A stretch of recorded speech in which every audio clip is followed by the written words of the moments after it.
uma informação muito importante agora. Uma pesquisa na USP mostrou que 60% dos pacientes que tiveram Covid, eles tiveram sequela, sabe quanto? Após um ano. Isso é muito preocupante, né? Eu vou chamar ao vivo a repórter Liliane Raquel. Ela vai contar pra gente quais são os sintomas mais comuns, também sobre essa reabilitação. Oi, Lili, boa tarde. Um abraço para a doutora Alexandra Araruna. Quais são as queixas mais comuns apontadas aí pela pesquisa? Boa tarde, Fernandinha. Boa tarde para todo mundo. Olha só, perda de memória, insônia, concentração prejudicada e muito cansaço, tá? Vou conversar com o doutor agora, Alexandre Araruna, que é pneumologista, para explicar melhor para a gente sobre isso. Doutor, o que fazer diante desse cenário que é tão difícil, né? Boa tarde. Boa tarde, Fernandinha. Boa tarde aos seus telespectadores. De fato, já se não bastasse a doença, pela gravidade que alguns inclusive falecem, complicam, a gente está percebendo que parcela destes pacientes, em especial os que estiverem mais graves, vão apresentar algum grau de sequela. E como você já se antecipou, as sequelas são diversas. Sequelas de ordem psicológicas, mentais, ansiedade, uma insônia... mas também outras sequelas, um cansaço, uma fadiga, uma dor torácica, uma dinamia, um zumbido, uma perda auditiva, varia de acordo muito fortemente com o que a pessoa apresentou quando esteve no auge da doença.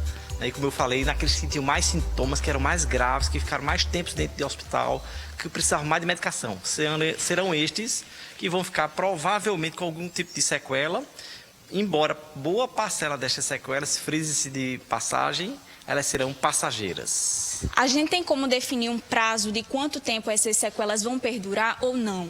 Não dá para a gente falar em prazo, mesmo porque essa doença é uma doença nova, chegou há menos de 2 anos na nossa terra, no nosso estado aqui. E a gente sabe que, como é uma doença nova, a gente ainda está aprendendo a lidar com ela. Sequelas podem perdurar.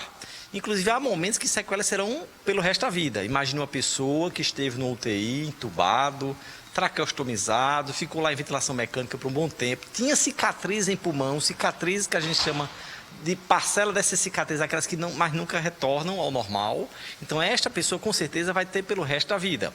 Enquanto outras pessoas estiverem nessa mesma condição, na ventilação mecânica, dentro do UTI, e terão apenas um inflamado no pulmão, que esse inflamado no pulmão tende, no espaço mais ou menos de 6 meses, a desaparecer por completo. Embora, às vezes, a queixa de um cansaço possa perdurar após a ida embora, digamos assim, desse processo inflamatório de pulmão.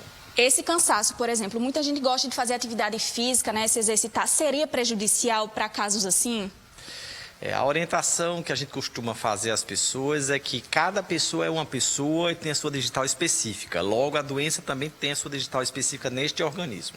Então, independente do que teve da gravidade, ele deve encaminhar seu médico, ouvir as orientações específicas para saber qual é o nível que se pode se expor e o momento que se pode se expor à sua gradação, por exemplo, ao retorno às suas atividades físicas. Porque é importante a gente ter a certeza de que o organismo está preparado. Porque às vezes quem está nos assistindo agora acha que teve a Covid igual do vizinho e que o vizinho está lá na praça já andando de forma esforçada, ele pode fazer o mesmo. E às vezes o seu coração vai ter ganho, às vezes, uma intercorrência no meio dessa doença, ou a mesma parte pulmonar, ou a parte muscular, o que o for, e de repente ele vai pagar um preço por descobrir naquele momento que o seu organismo não é igual ao do seu vizinho, apesar de ambos terem tido Covid. No caso da perda de memória, que é uma sequela bem comum, é uma queixa bem comum, qual seria a indicação e encaminhamento para esses pacientes? A queixa da perda de memória é relativamente frequente, alguns com mais intensidade, mas vamos lembrar que alguma dessas pessoas, parcela dessas pessoas já tinha um pouco tendência. Vamos frisar que quem já tinha tendência, ele já vai apenas estimular o que já tinha de tendência. Esse aí a gente vai ter que saber por que tinha tendência, logo descobrir a causa, para encaminhar para o especialista específico, por exemplo, talvez um neurologista. Mas digamos que uma pessoa não tivesse causa nenhuma, sabe? Era completamente sadio, tive uma doença muito grave e de repente minha memória ela me desconcerta. Isso pode acontecer. E aí vai ter que se avaliar clinicamente, porque a gente está falando de memória, mas a memória é associada a todo um corpo. Eu posso estar associado a hormônios, eu posso estar associado a distúrbio do sono, eu posso estar associado a ganho de peso, a série de outros fatores que podem atrapalhar a minha memória e, além do mais, de ter tido o Covid. Então, eu tenho que analisar pessoa a pessoa para poder encaminhar especificamente para qual será o especialista que resolverá esta questão. Muitíssimo obrigada pelas informações. É isso, Fernandinha, volto com você. Pois é, gente, tem muita coisa. É uma doença nova, né? Consequentemente, as pesquisas não param, os estudos também não. E a gente vai tendo acesso a esses resultados para poder melhor ir se posicionando e a medicina também encontrando as alternativas. Aqui no Com Você a gente tem sempre essa preocupação. Quais são os estudos novos? O que é que está acontecendo? O que é que tem apontado? Para onde a gente vai caminhar? E traz aqui para vocês muitas possibilidades. Já é nossa missão. Vamos falar de internet.